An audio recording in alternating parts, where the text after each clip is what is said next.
Hey, Karl Bryan coming at you, founder of Focus.com.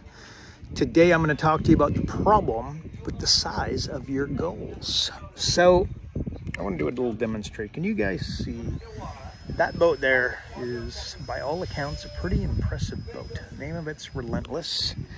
And look, that's a few $100,000. I don't know exactly how much, to be honest with you, but it's an expensive boat and it's pretty cool. If you own that boat, you'd be pretty proud to show it off. Now, there's a boat in the distance that you can just hardly see, but no doubt you get the sense that that is a bit of a monster, right? But then there's this boat right here, happens to be owned by my neighbor. Now, that is, and he actually has two of them. Actually, oh, there's the other two. So here's the other one. And I'm probably doing a horrible job of demonstrating these, but you'll just have to deal with it. So those boats, so the first boat was pretty impressive. The second boat in the distance was more impressive. And then my neighbor is a friend of mine, and he's got, again, not one, but two. And you'd have to, in order to take that boat out, look, you need 5 people to staff it, to have it leave the water, right? To be able to park it and drive it, everything else. But then there's this, okay? So that bad boy, that is actually the boat from the movie Wolf of Wall Street. Happens to be parked about 2 minutes from my house. So what am I getting at? It's all context, right? So I want to talk to you about your goals. And obviously what I'm trying to do is I'm trying to use the size of these boats. And the last boat that I showed you, again, may or may not be able to get a feel for it, but it's like a hotel. It's freaking monstrous. And again, from the movie The Wolf of Wall Street, right? So my question is, how big are your goals? What are you trying to do? Problem with a lot of coaches is they're trying to make 10 grand a month. I'll give you the red hot tip. That goal sucks. And maybe it's a starting point for you, and that's okay. But trying to make 10 grand a month is your goal. The level of insights, the level of magic, the level of distinctions, the quality of the content, the quality of the input, the quality of the videos, the quality of the audios, the quality of the advice that you'll be picking up, the quality of advice for your clients, the quality of your clients, it's probably going to be dangerously low, all right? You're trying to make, you're trying to do a $250,000, talking gross revenues with your coaching company. You're going to get a higher level of distinction, higher level client, a higher level of audio, video, maybe mentor that you're going to pick up, okay, from afar, a better book. When you're trying to make $1 million, you're going to get a higher level distinction. And again, the content that you're going to be, getting your hands on is going to be it's going to be a higher level. It's going to happen automatically, right? Now, what if you're trying to move the consciousness of local business owners in your city instead of trying to make 250 grand? See how the level of content, the level of distinction, the level of thought, the depth of thought that you're going to find, that you're going to go to, that you're going to demand of yourself, are going to be significantly higher. So, and then, by the way, what if you're trying to elevate the consciousness of the entire state? And what about the entire country? Again, the level of distinction will be significantly higher. So here, I'm going to say this in a different way. And then, by the way, what if you're trying to do it for humanity? Here's a bit of advice that I find breathtakingly powerful. Tony Hsieh, who you may or may not know, he passed away a few years ago. He was the founder, the owner of Zappos, right? Took it to, many billion-dollar business. Did really, really well, made massive impact, wrote books about it.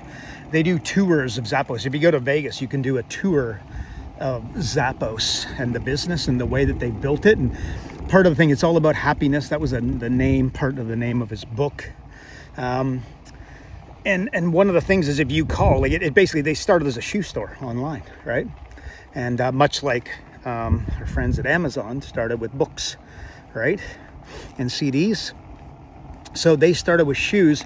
And what would happen is if you phone up, you can keep a sales rep. The sales rep are taught to do whatever it takes to satisfy the client. So you could call there and you literally have like, 1 to 3 hour conversations with the sales rep running around and trying to find, the ultimate shoe, the ultimate garment, the ultimate XYZ for you.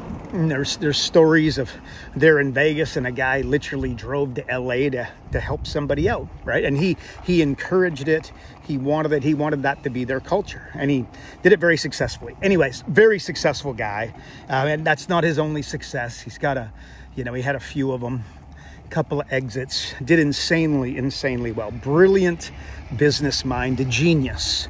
So, anyways, he wanted to create world peace, right? Well, it's a pretty big goal, right? It's debatably the loftiest and highest level goal that you could possibly ever set for yourself. So his goal, knowing that world peace was his goal, but the roadmap that he outlined for himself is he was going to create 1 minute of world peace. That's all he was going to do. 1 minute of world peace. And I don't know if that lands for you like it did for me. But that, in my opinion, is breathtakingly intelligent, right? Whereby he wanted to create world peace, but he knew that, that's the elephant. And how do you eat an elephant? One bite at a time. Well, what's the one bite? Is that he was going to basically go for 1 minute of world peace. And then what do you think would have happened the following year? It would have been 2 minutes. And then he would have got it to a minute. And then he would have got it to an hour, logically. Like that would have been, I never sat down with a guy, that would have been his roadmap. I almost guarantee it. So for you, what is your massive goal? Okay, so elevating the consciousness of local business owners in your city. And then what is the 1 minute, the equivalent of 1 minute of world peace? And I would dare say that that would be 10 people at the local chamber around a boardroom table for education on how to run a more profitable, streamlined. Good morning. Jeez. Hear that? The dog looked hungry. It's about to come for my leg. I'm on my mongoose, by the way. The mongoose is back. The gears are working. Very exciting. Maybe we could be sponsored by Mongoose again. Remember the first ever video sponsored by Mongoose? So we're back.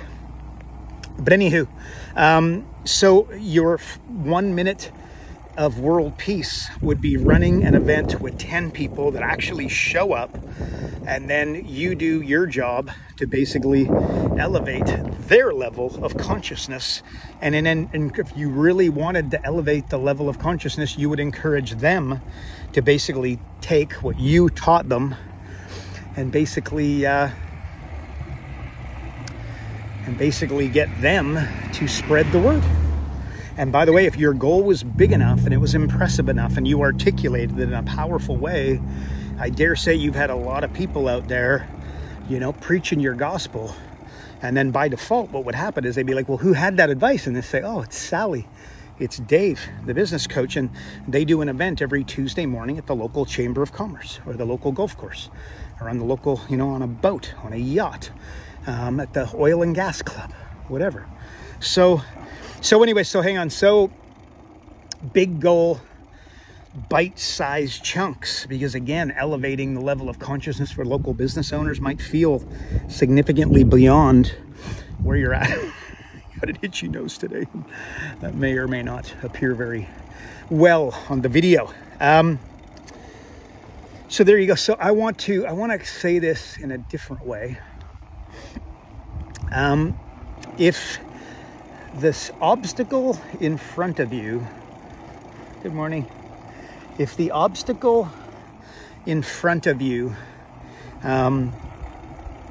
feels insurmountable, the obstacle being the time, the money, getting those 10 people feels too difficult, okay?